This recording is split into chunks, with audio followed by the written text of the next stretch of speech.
Everyone, welcome to a special transmission for PSL season 7। और Karachi king को अपने दूसरे मैच में भी शिकस्त का सामना करना पड़ा और कोई मामूली शिकस्त नहीं थी, काफ़ी बड़ी शिकस्त थी। काफ़ी फैंस भी डिसअपॉइंटेड हुए और जब कराची की बैटिंग आती है तो लगता है पिच भी डिफ़िकल्ट हो जाती है और सारी चीज़ें हमारे अगेंस्ट जा रही होती हैं। बहुत जल्दी इससे वापस आना होगा अगर इस सीज़न में हमने कुछ बेहतर परफॉर्मेंस दिखानी है। इस पर हम बात करेंगे। मेरे साथ स्टूडियो में मौजूद हैं आर एक्सपर्ट यूनुस खान और तनवीर अहमद। अस्सलाम वालेकुम, वेलकम टू द शो। इससे पहले कि हम डिस्कशन को आगे बढ़ाएं, नाजरीन को ये बता दें कि आज पीएसएल में आज का दिन भी डबल हेडर है। Peshawar Zalmi will take on Islamabad United for some reason. सबके दो मैच होने जा रहे हैं। इस्लामाबाद का पहला ही मैच है आज और कराची किंग का तीसरा मैच है अगेंस्ट राइवल्स लाहौर कलंदर। तो अगर वापस आना है इस इवेंट में तो इस मैच में कामयाबी से बड़ी बात क्या हो सकती है, क्या कहेंगे यूनुस भाई? नहीं, बिल्कुल ऐसे ही है। कल के मैच की बात करें तो कराची किंग्स स्ट्रगल कर रही है और बैडली स्ट्रगल कर रही है। जैसे पहले मैच में अपने पोटेंशियल पे नहीं खेली। कल भी कुछ प्लान, खासतौर पे बैट्समैन का कोई प्लान नज़र नहीं आ रहा। देखिए, ऐसे टाइम पे जब आपके पास आपको लग रहा होता है कि आपकी मिडल ऑर्डर या आपकी बैटिंग क्लिक नहीं कर रही, तो दो ऐसे प्लेयर मौजूद हैं कराची किंग्स की टीम में जो कि टॉप के प्लेयर हैं और हमेशा अगर हम उनकी प्रीवियस परफॉर्मेंसेस देखें तो उन्होंने हमेशा परफॉर्म किए कराची किंग्स के लिए।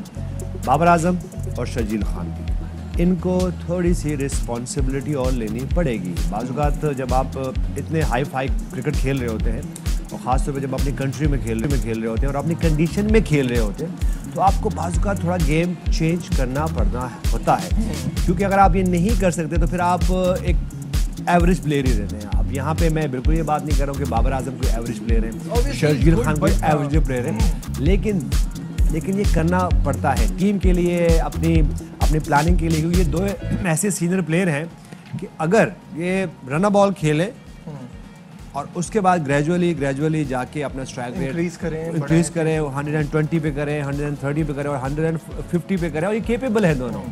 अब इन दोनों को सामने आना होगा। रिस्पॉन्सिबिलिटी बहुत ज़्यादा रिस्पॉन्सिबिलिटी लेनी पड़ेगी, क्योंकि हमने बाबर आजम को देखा कि वो रिस्पॉन्सिबल खेल रहे थे, लेकिन जब उनके साथ आउट हो रहे थे तो उनको वहाँ पे कमांड लेनी है कि देखें अब ये प्लान है। और बाजू का तो ये ज़रूरी नहीं है कि अगर दूसरी टीमें पौने 200 कर रही है, 200 कर रही है, तो हमने भी वही करना है। पहले हमने वहाँ तक पहुँचना है।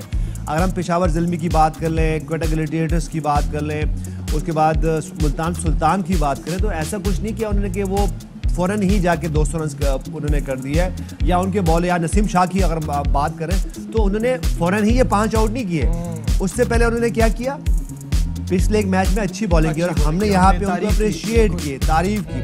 तो ग्रेजुअली आप अपनी इनिंग्स बिल्ड करते हो, चाहे आप बैटिंग कर रहे हो, चाहे आप बॉलिंग कर रहे हो और चाहे आप कैप्टनसी भी कर रहे हो, तो आप बिल्ड करते हो। अगर आप स्टक हो जाओगे और नीचे आओगे तो फिर आप स्ट्रगल करो, जैसे कि इस वक्त कराची किंग्स बैडली तौर पे कर। बिल्कुल सही है। तनवीर पे बढ़ने से पहले कल के मैच के हवाले से आपको ये बताएं कि 8 से शिकस्त का सामना करना पड़ा, तो आपको दिखाते हैं कोका कोला मैच रिपोर्ट।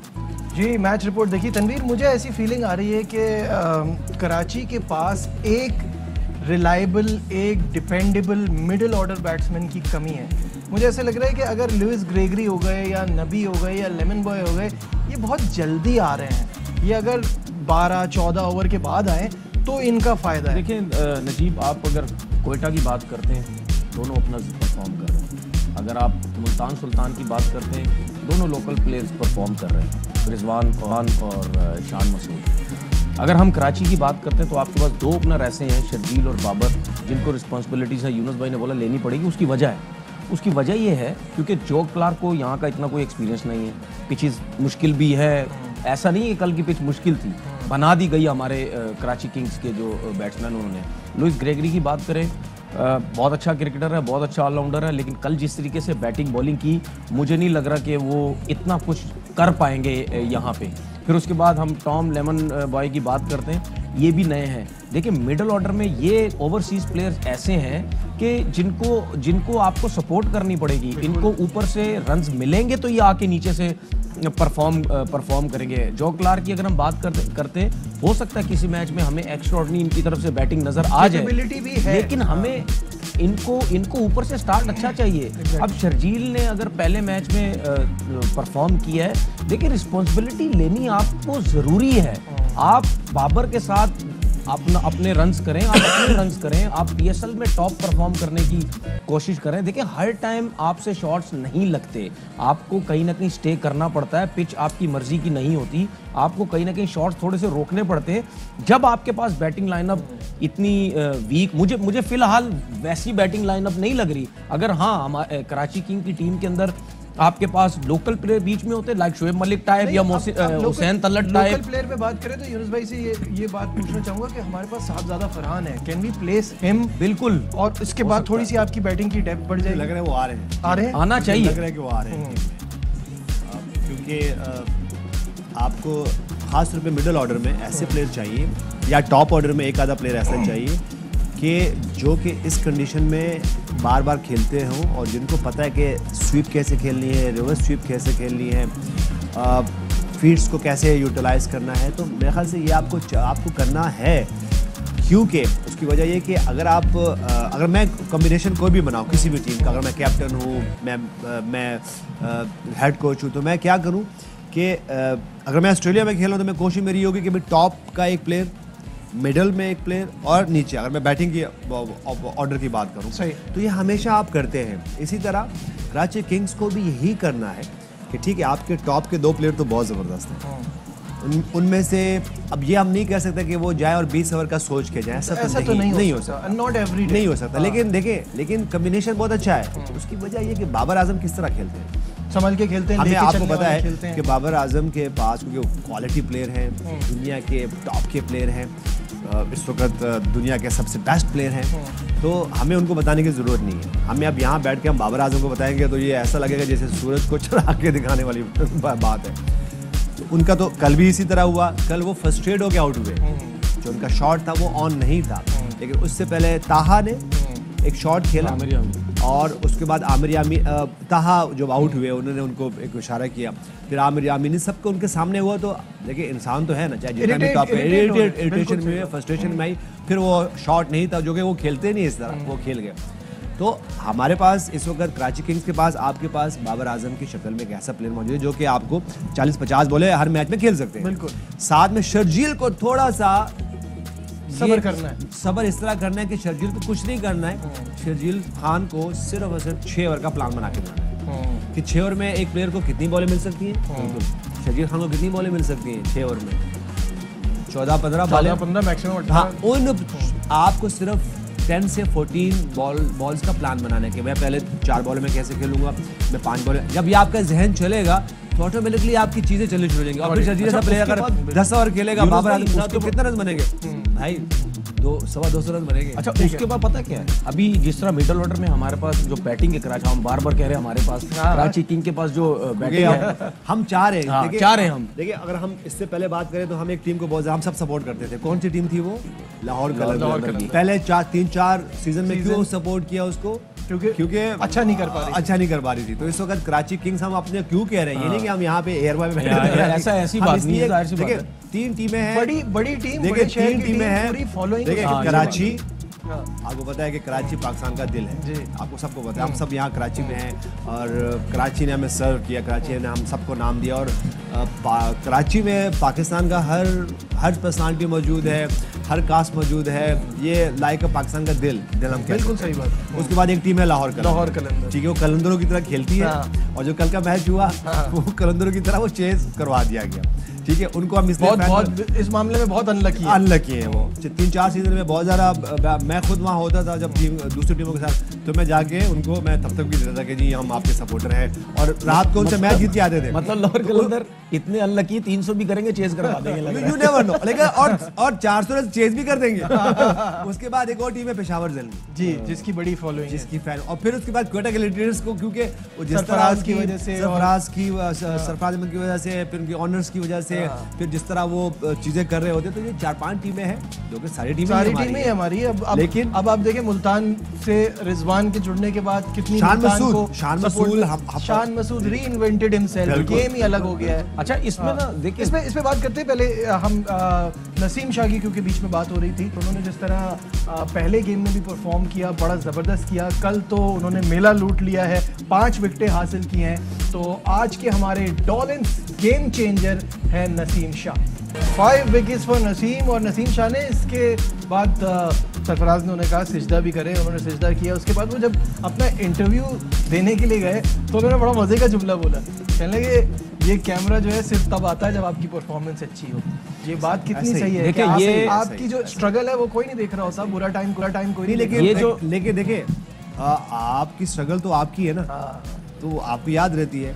तो हमें तो अगर अपनी स्ट्रगल की बात तो चले, अब जब किसी को मोटिवेट करना होता है तो हम बात कर सकते हैं, लेकिन स्ट्रगल तो अपनी अपनी है। लेकिन उस स्ट्रगल के बाद ही आज बैठे हुए कामयाबी है। अब अगर मैं सर तनवीर की बात करूं, तो उनकी स्ट्रगल की अगर मैं बात करूं तो पूछे इनसे कि ग्रेड 2 से लेके ग्रेड 1 से लेके डिपार्टमेंट से लेके उसके बाद एसोसिएशन से लेके पाकिस्तान से कितनी स्ट्रगल है। तो ये स्ट्रगल तो आपकी अपनी होती है और इससे बेस पर आपको फख्र होना चाहिए कि जब आप स्ट्रगल करके जाते हो उस टॉप के लेवल पे, पहाड़ी के चोटी पे पहुंचते हो, फिर मज़ा तो आना है। फिर देखिए ये तो अच्छी बात है। इन्होंने एक जो बात बोली कि जब परफॉर्मेंस होती है तो कैमरा आपके ऊपर ही आता है। देखिए ये उस टाइम चीज़ें इंसान कहता है जब उसको एक्सपीरियंस होता है ना किसी चीज़ का, तब ये अल्फाज मुंह से निकलते हैं।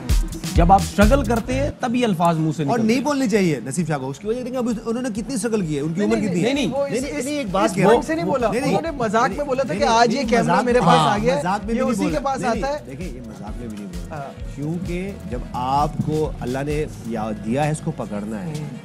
जब अगर आप इसी तरह एक मैच पहले अच्छी बॉलिंग की, हमने यहाँ बैठ के तारीफ की, अब उसके बाद ये मैच आया, उसमें अल्लाह का शुक्र अदा करें, कोई ऐसी बात ना करें। क्योंकि देखें नसीम शाह बच्चे नहीं हैं, वो इंटरनेशनल क्रिकेट खेल चुके हैं, टूर्स कर चुके हैं, बड़े बड़े वकार जैसे प्लेयर के साथ, कोच के साथ काम कर चुके हैं।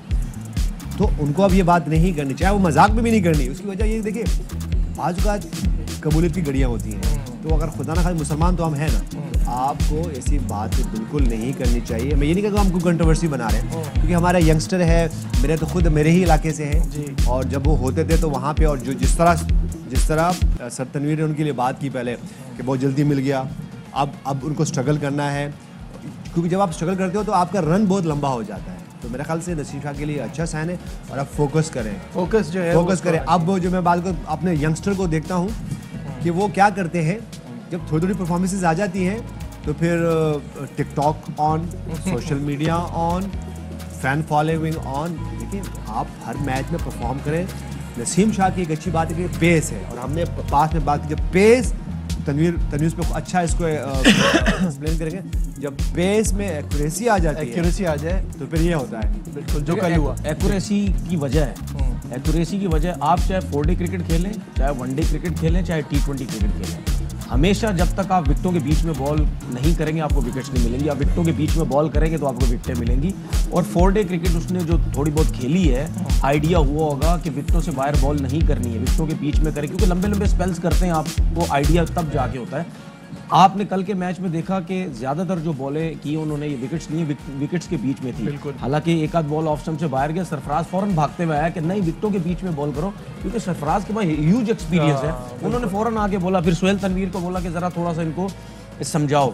देखिए हमेशा मैं सारी ज़िंदगी यही बोलता रहूँगा, कोई माने या ना माने, हमेशा प्लेयर को आप इंटरनेशनल क्रिकेट में लेके आए जिसके पास एक्सपीरियंस हो। देखें वकार यूनुस, इन लोगों ने जब इन लोगों को लेके आए थे, ठीक है यंग है, पेस है, सब कुछ है, लेकिन रेडी नहीं थे, टू अर्ली। आप बिल्कुल फ्रेश लेग्स को आप लेके आ गए और आप ऑस्ट्रेलिया के टूर पे लेके चले गए। आपने सिर्फ ये सोचा, वहां ये बोलना शुरू हो गया कि स्कूल बॉयज क्रिकेट, ठीक है। अब आपको गारंटी है, अब नसीम शाह को जितने अरसे 1-2 साल ने डोमेस्टिक क्रिकेट खेली है, यही नसीम शाह को आप टेस्ट क्रिकेट खिलाएं, बेशक विकेट ना ले, लेकिन आप उसकी लाइन और लेंथ में फर्क देखना है कितना। जब आप एक्सपीरियंस होता है, एक्सपीरियंस से ही आप अपने आप को निकालते हैं। यहाँ लेते एक ब्रेक, डिस्कशन को आगे बढ़ाएंगे, हमारे साथ रहिए। Back once again in a special transmission for PSL 7। जैसे कि प्रोग्राम के शुरू में बताया था कि आज के दिन खेले जाएंगे 2 matches. Peshawar Zalmi will take on Islamabad United and Karachi Kings will face Lahore Qalandar. तो आज के पहले मैच पर बात करते हैं और देखते हैं Surf Excel head to head. जी इसी पे बात करेंगे, एक्सपर्ट्स तो हमारे साथ ही हैं और अब हमें ज्वाइन किया है स्पोर्ट्स कॉरेस्पॉन्डेंट शाहिद हाशमी ने। Not segment any Shahid. Shahid साहब अस्सलाम वालेकुम, कैसे हैं? वालेकुम अस्सलाम, अल्हम्दुलिल्लाह। क्या नहीं है? फ्रेश हैं ये नहीं आज? अल्हम्दुलिल्लाह अल्हम्दुलिल्लाह। शाहिद भाई सबसे पहले ये बताइए कि कराची किंग को क्या हो रहा है, किसकी नजर लग गई है? ये कराची में मैचेस, दोनों मैचेस में हमें बड़ी बुरी शिकस्त का सामना करना पड़ा और आज बहुत इंपॉर्टेंट मैच है कराची के लिए, तो ओवरऑल कराची की क्या गलतियां देख रहे हैं इस वक्त? स्लो बैटिंग है, कॉशियस बैटिंग है और बैटिंग फ्लॉप हो रही है। दोनों मैचों में बैटिंग फ्लॉप हो गई। क्रूशल टॉस जो है वो दोनों मैचों में बाबर आजम हारे। तो बहुत सारे फैक्टर्स हैं, लेकिन अच्छा है टूर्नामेंट के शुरू में अगर आप 2-3 मैच हार जाएं तो आपको जाग आ जाती है, नींद से आप उठ जाते हैं, आपको थोड़े चाबुक पड़ते हैं कोच की तरफ से, डायरेक्टर्स की तरफ से। वो सारी चीज़ें शुरू में हो जाएं तो अच्छा है, इसलिए कि आपने देखा कि पिछले साल इसी तरह बहुत सी टीमों के साथ हुआ था कि मुल्तान सुल्तान शुरू में हार रही थी, बाद में वो जाके उन्होंने फाइनल खेला और टाइटल भी जीता। लाहौर कलंदर शुरू में जीत रहे थे, उसके बाद आखिर 4 में से उन्होंने 1 मैच जीतना था, वो 1 मैच उन्होंने जीत के नहीं दिया। तो अच्छा है शुरू में थोड़ी बहुत जो भी गलतियां हैं नज़र आ रही हैं वो दुरुस्त हो जाएं। मैं रो रहा था कि बॉलिंग इतनी स्ट्रांग नहीं है, यहाँ तो बैटिंग भी नहीं चल रही और बैटिंग में भी मेन चीज़ है कि आपके 2-3 ऐसे प्लेयर हैं जो मिडिल ओवर्स में आकर आपको रन रेट को बढ़ाते हैं, स्लॉग ओवर्स में अच्छी बैटिंग करते हैं। उसमें सबसे बड़ा नाम मोहम्मद नबी का है। दोनों मैचों में बुरी तरह नाकाम रहे। पहले मैच में 10 रन बनाए, 17 गेंदें खेली उन्होंने, बैट पे बॉल ही नहीं आ रहा था उनके, और फिर दूसरे मैच में वो पहली गेंद पे आउट हो गए। लगता है उनका बेटा आ गया है अब क्रिकेट में, तो उसके प्रेशर में आ गए हैं। अच्छा, आज का जो पहला मैच है वो पेशावर ज़ल्मी और इस्लामाबाद यूनाइटेड के दरमियान है और कुछ मुझे अजीब सा ये स्केजुअल लगा है कि कराची आज अपना तीसरा मैच खेलेगा और इस्लामाबाद का आज ये पहला मैच है। ये इस पे क्या कहेंगे?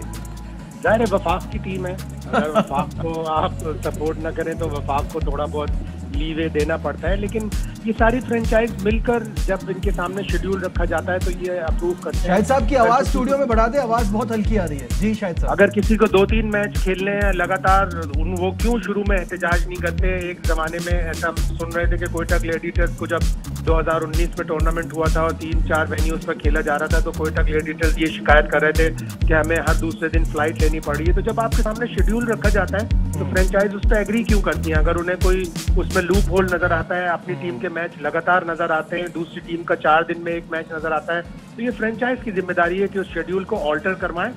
उस शेड्यूल पर जब उनके सामने टेबल पर रखा जाता है तो उसमें एतराज निकालें और शेड्यूल को बेहतर करें। शाहिद साहब साथ ही रहिएगा। इसमें ये शेड्यूल की जो बात हो रही है ना, देखिए ये कभी ना कभी जब आपकी टीम हार रही होती है ना, तो ये जो कंटिन्यू मैचेस होते हैं ना, फिर आपकी टीम के लिए बड़ा नुकसान हो जाता है। फिर आपको जरा सोचने का टाइम नहीं मिलता। अगर आपको बीच में गैप मिल जाता है थोड़ा सा, फिर आप रिलैक्स हो जाते हैं, टाइम मिल जाता है। मुझे लगता है कि ये भी रीज़न है कि क्योंकि कराची मैचेस हैं तो वीकेंड्स पे कराची के मैचेस रख के फिर उसके बाद एक गैप दिया है वीकडेज में ताकि लोग आए, लेकिन लोग उसमें कोई खास नहीं आ रहे, बिल्कुल नहीं आए, तो उसमें वही बात है ना, टीम को बहुत नुकसान होता है। अच्छा यूनुस भाई आपसे शुरू करते हैं। पेशावर ज़ल्मी लुकिंग स्ट्रॉन्ग जी, जिस तरह से शोएब मलिक ने, हुसैन तलत ने उस दिन परफॉर्म किया था, कॉन्फिडेंस बहुत सारा आया होगा। आज उनके बड़े खिलाड़ी, उनके कप्तान भी अवेलेबल हैं, कैसा देख रहे हैं टीम को? अच्छा, अच्छी शेप में लग रही है। जैसे हम हमेशा बात करते हैं कि आपकी अगर पाकिस्तान में क्रिकेट हो रही है, आपकी इतनी कंडीशंस में क्रिकेट हो रही है, तो अगर आपके पास मिडल ऑर्डर में या आपके पास बॉलिंग में और स्पिन बॉलिंग में ऐसे आपके पास प्लेयर्स हों जो कि उस कंडीशन से यूज्ड टू हों तो बड़ा फ़ायदा होता है। और हमने देखा जिस तरह शोएब मलिक ने और हुसैन तलत ने परफॉर्मेंस की लास्ट मैच में, और इट वाज अमेजिंग, बहुत ज़बरदस्त उन्होंने खेला और एक मुश्किल टारगेट था वो। ऐसा नहीं था कि बिल्कुल ही आराम से वो चेस कर जाते, बहुत मेच्योर होकर खेले वो। मेरे ख्याल से पेशावर ज़ल्मी को बहुत अच्छा स्ट्रॉन्ग नज़र आ रही है। बस उनको करना इसी तरह कि ये मैच जीते या हारे, लेकिन अपनी टेम्पो यही रखें। बाजू का जैसे अभी हम पहले बात कर रहे थे, अगर आपकी टीम हार रही हो और बैक टू बैक मैचेस आना शुरू हो जाए तो आपके लिए नुकसानदेह है। और इसी तरह अगर आपकी टीम का एक कम्बिनेशन बन गया है और आप मैचेस जीत रहे हो, जैसे कि मुल्तान सुल्तान के साथ हो रहा है, तो आपके फ़ायदे में भी चली जाती है। तो मेरे ख्याल से ये दोनों तरफ ये ट्रैफिक है, तो इसको इसी तरह रखें और अपना मैच एक मैच लेके चलें, क्योंकि अभी वो कहते हैं ना दिल्ली बहुत दूर है। अगर हम कराची किंग्स की बात कर रहे हैं तो 2 मैच ऐसा कुछ नहीं है, पूरी लीग पड़ी है, ऐसा कुछ नहीं है। मुझे लग रहा है कि कराची किंग्स आगे जाते हुए अच्छे स्टेजेस में मुझे कहीं टॉप में नजर आ रही है। और इसी तरह है कि हमने पास्ट में भी देखा कि कुछ टीमें ऐसी को बिल्कुल नॉन स्टॉप जीत रही होती हैं और फिर वो नीचे आ जाती हैं, और बाजू का कुछ टीमें होती हैं जो कि स्ट्रगल कर रही होती हैं और फिर आगे जाके जब सेकंड राउंड आता है, कुछ मैचेस आते हैं, उनकी कॉम्बिनेशन बेहतर होता है तो वो बेहतर खेलती है। तो मेरे ख्याल से इस वक्त दोनों इस्लामाबाद की डिटेल ले ले, नीचे से टीम उठती है ना तो उसमें प्लेयर की परफॉर्मेंस भी एक्स्ट्राऑर्डिनरी होती है। वो जब अभी आएगी बाबर आजम भी आएगी, कराची किंग्स बिल्कुल परेशान ना हो, अभी आएगी। शायद साहब अभी तक हम इस्लामाबाद यूनाइटेड को एक्शन में देखा नहीं है। रिपोर्ट्स यही है कि उनके सारे प्लेयर्स अवेलेबल हैं, टीम ऑन पेपर बड़ी जबरदस्त नजर आ रही है, क्या कहेंगे? ऑन पेपर तो जालिम टीम है और उनके कोच भी T20 के स्पेशलिस्ट कोच है अजहर महमूद। जिस तरह उन्होंने पाकिस्तान की बॉलिंग बेहतर की, बॉलिंग कोच जब थे उस वक्त पाकिस्तान की बॉलिंग बहुत ज़बरदस्त परफॉर्म कर रही थी, तो बड़ी अच्छी टीम है। ऑन पेपर अगर आप देखें top of the order Alex Hales, Colin Munro, दुनिया के 2 बेहतरीन T20 के प्लेयर। गुरबाज है रहमानुल्लाह गुरबाज, ये बहुत ही अच्छा प्लेयर है और इसने बड़ी ज़बरदस्त वनडे में कारकर्दगी दिखाई, डेब्यू पे 100 किया। बॉलिंग बहुत ज़बरदस्त नज़र आ रही है इस्लामाबाद यूनाइटेड की। Hasan Ali, Faheem, Ashraf, Waseem junior, Marchant de Lange 6 feet 6 inch के लंबे तवील कामत के बॉलर हैं, स्पीड उनकी बहुत अच्छी है। इंग्लैंड में मुसलसल काउंटी क्रिकेट खेलते हैं, साउथ अफ्रीका अब दोबारा वापस जाने के लिए पर तोल रहे हैं। तो इस्लामाबाद की टीम ऑन पेपर बहुत अच्छी है, इसी तरह पेशावर की टीम बहुत अच्छी है। मैं चाहूंगा कि पेशावर एक स्पिनर और खिलाया है, वो मैट पार्किंसन है जो इंग्लैंड के हैं, लैंकाशायर से खेलते हैं, कमाल की बॉलिंग करते हैं। राउंड द विकेट जब वो बॉल करते हैं तो उनको खेलना मुश्किल होता है और वो T20 में भी अच्छी बॉलिंग करते हैं। तो व्हाई नॉट, अगर स्लो पिचेज हैं और स्पिन फ्रेंडली पिचेज हैं तो 2 स्पिनर को उस्मान कादिर ने पिछले मैच में अच्छी बॉलिंग कराई थी। तो मेरे हिसाब से बड़ा कड़ाके का मैच होने वाला है, दोनों टीमें ऑन पेपर बड़ी मजबूत है। बिल्कुल सही कह रहे हैं शायद साहब। तनवीर, इसी पे आऊंगा मैं कि अगर कोविड की इश्यूज सारे सॉल्व हो जाएं और इनकी अगर टीम देखी जाए तो पेशावर की टीम बहुत खतरनाक नजर आती है। और कामरान के बाद बिल्कुल, और जिस तरह शाहिद भाई ने बात की है ना कि एक स्पिनर ऐड होना चाहिए, हर टीम में स्पिनर्स 2-2, 3-3 कम से कम होने चाहिए इन पिचेस के हिसाब से। अगर 3 नहीं होते, तीसरा तो आप यही कह सकते हैं कि जो जिसने साथ में बैटिंग करता है वो साथ में बॉलिंग कर सकता है, तीसरा स्पिनर वो हो सकता है। लेकिन 2 आपके जो जेन्युइन स्पिनर्स हैं वो बहुत ज़रूरी हैं, क्योंकि यहाँ पे फास्ट बॉलर्स के लिए इन पिचेस पे बहुत मुश्किल है रन्स रोकना। बहुत एक्स्ट्राऑर्डिनरी बॉलिंग होगी तो विकेटों के बीच में बॉल करेंगे तो आपकी बचत है, लेकिन आपके मैच रोकने वाले जो हैं वो आपके स्पिनर्स हैं। अगर वो बहुत अच्छी बॉलिंग करेंगे, अच्छे तगड़े स्पिनर होंगे, तब आप जाके मैच जीत सकते हैं। जिस तरह हमने बात की थी कल के मैच में कि लाहौर कलंदर वाहिद ऐसी टीम लग रही है जिनके पास स्पिनर्स अच्छे हैं, लेकिन वो बहुत एक्स्ट्राऑर्डिनरी खेली मुल्तान की टीम। और लाहौर की बात हमने की नहीं है, उसके हारने की वजह एक हफीज़ की बॉलिंग भी है। हफीज़ से बॉलिंग क्यों नहीं करवाएगी? सर्किल में नया बॉल करवाएं, शान मसूद को आउट कर सकते हैं वो। मतलब आप अगर रन्स चेस करवाते हैं तो आप दूसरी तरफ ये भी देखें कि हारने की वजह क्या है। ज्यादा बड़े रन्स के साथ ये नहीं है कि आप रिलैक्स, ज्यादा आपको अटैक पे जाना ही पड़ेगा। ये नहीं है कि आप नॉन रेगुलर बॉलर से गेंद करवाते हैं। शाहिद साहब, ब्रेक पे जाना है, आपके पहले मैच पे थॉट, फिर दूसरे मैच पे तो आप हमारे साथ होंगे। मुश्किल है कहना, जो टीम अच्छा खेलेगी, जिस तरह पेशावर की टीम है ऑन पेपर मजबूत है, इस्लामाबाद की टीम, और इनके बड़े कड़ाके के मैच होते हैं। पिछले साल आपको याद होगा एक मैच जिसमें 247 रन बनाए इस्लामाबाद ने और उसके जवाब में 232 रन बना दिए पेशावर ने। बिल्कुल ऐसे ही। तो बड़ी बड़ी कड़ाके की टीम है। और जहां लाहौर की जिस तरह तनवीर बात कर रहा था, मैं एक चीज ऐड करना चाहूंगा, शाहीन अभी नए कप्तान है, उन्हें ये मालूम होना चाहिए कि 206 नहीं 306 भी आप बनाएंगे, जब तक आप विकेट नहीं लेंगे सामने की टीमें चेस कर जाएगी। 8वें ओवर में वो राशिद खान को बॉलिंग करने के लिए लाए जब ऑलरेडी 81 रन बन चुके थे। राशिद खान का काम है, अगर राशिद खान से विकेट लेनी है तो आप उसे 4थे या 5वें ओवर जल्दी लाएं। बिल्कुल ऐसा ही है। शाहिद भाई यहाँ हमें ब्रेक लेनी है। शाहिद साहब, thank you so much for your time. फिर शाहिद भाई दूसरे हमारे सेगमेंट में जो 5 बजे होगा उसमें हमारे साथ होंगे जब हम कराची पे बात करेंगे। यहाँ लेते हैं एक छोटा सा कमर्शियल ब्रेक से वापस आके फिर फाइनल पहले मैच के ऊपर डिस्कस करेंगे। हमारे साथ रहिए। बैक वंस अगेन और फाइनल सेगमेंट इस प्रोग्राम का, इसमें हम बात करेंगे कि पेशावर ज़ल्मी इस्लामाबाद यूनाइटेड में इस वक्त स्ट्रॉन्ग कौन सी टीम नज़र आ रही है, क्योंकि बड़ा मुश्किल है, दोनों टीमें बहुत ज़बरदस्त हैं और इस्लामाबाद ने अब तक इस PSL 7 में कोई मैच खेला ही नहीं है, तो इसका आइडिया लगाना भी ज़रा मुश्किल हो जाता है कि वो किस रिदम में, क्यों नहीं लगा सकते आइडिया, किस रिदम में ये कैसे पता चलेगा। हम बैठे आइडिया लगाने के लिए। लेकिन ये बताएं यूनुस भाई कि खुशी खुशी चारों तरफ फैल रही है। अभी ब्रेकिंग न्यूज़ भी आई है, ब्रेकिंग न्यूज़ तो नहीं है, अच्छी हुआ है तो। अच्छा मुझे बताएं आप, सबसे पहली चीज़ जो मैं आपसे पूछना चाह रहा हूँ इस्लामाबाद यूनाइटेड के हवाले से, ये कितना डिफ़िकल्ट होता है कि अच्छी टीम होने के बावजूद भी आप उस रिदम को ना तलाश कर पाएँ। अब आज जैसे उनका पहला मैच है तो उनके लिए इम्पोर्टेंट है कि जाएं और विक्ट्री रजिस्टर करें। उनके पास तो अभी कुछ लूज करने के लिए है ही नहीं ना, तो उन पर क्या प्रेशर हो सकता है। उनको अभी स्टार्ट लेना है और देखिए हमने पहला मैच हार भी जाए तो कोई नहीं वो मैटर तो करता है। हार देखिए, हार जीत मैटर तो करता है, हार जीत मैटर तो करते हैं। अब जब भाई ने पहले टेस्ट मैच में आउट किए, कितने आउट किए थे पहले टेस्ट मैच में? 6। फिर क्या हुआ? कुछ भी नहीं। उसके बाद क्या होना? उसके बाद फिर ऐसे शू हवा में जा रहे थे ना, हमने डेब्यू में हम अल्लाह ने हमसे भी 100 करा दिए, तो हमारा भी उसके बाद तो मैं बहुत अच्छा हवा में जा रहा था, मैं समझ रहा ऊपर तक चला जाऊंगा। लेकिन इम्पोर्टेंट क्या है, लेकिन गिराया बड़े अच्छे तरीके से। अब इम्पोर्टेंट क्या है, हम मैच की बात करते हैं।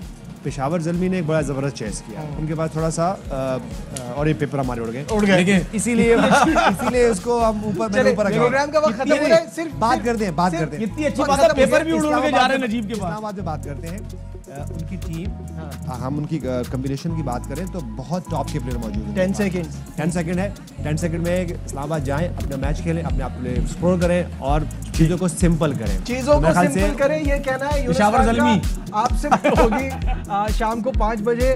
फिलहाल दीजिए अपने मेजबान नजीबुल हसनैन को इजाजत, अपना बहुत ख्याल रखिए, अल्लाह हाफिज। अहम तरीन खबरें अब एक क्लिक की दूरी पर, आपके पसंदीदा टॉक शोज हों या अहम मुल्की या गैर मुल्की शख्सियात की न्यूज कॉन्फ्रेंसेस, हर लम्हा बाखबर रहने के लिए सब्सक्राइब करें हमारा YouTube चैनल। मौसम की सूरत हाल हो या खेल के मैदान से खबरें, अपने मोबाइल फोन से मुल्की और बैनुल अक़वामी अहम खबरों तक रसाई के लिए डाउनलोड कीजिए मोबाइल ऐप। बावसूख ज़राए से मुसद्दिका खबरों, तज्ज़ियों और तबसरों से मुस्तफीद होने के लिए विजिट कीजिए पाकिस्तान की सबसे बड़ी न्यूज वेबसाइट www.arYnews.tv। इन सब के अलावा पाकिस्तान का सबसे बड़ा फेसबुक पेज हो, सबसे बड़ा न्यूज इंस्टाग्राम अकाउंट या फिर ट्विटर, ARY न्यूज पहुंचा रहा है खबरें सबसे पहले आप तक, ताकि आप रहें हर लम्हा बाखबर।